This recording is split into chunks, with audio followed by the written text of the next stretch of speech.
saka kayo, I hate corruption. Hindi ako nagmamakalinis. Marami rin akong nanakaw pero naubos na. So, wala na.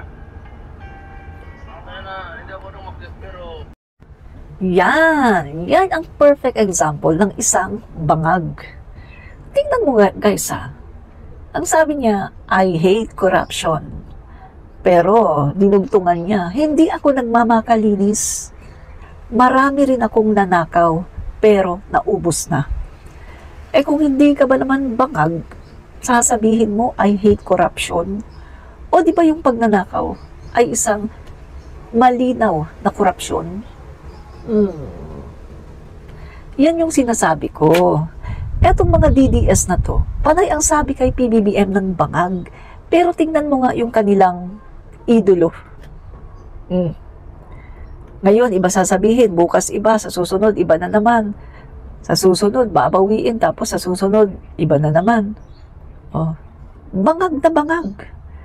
Meron talagang manifestations sa mga salita, sa actions, sa physical, lahat.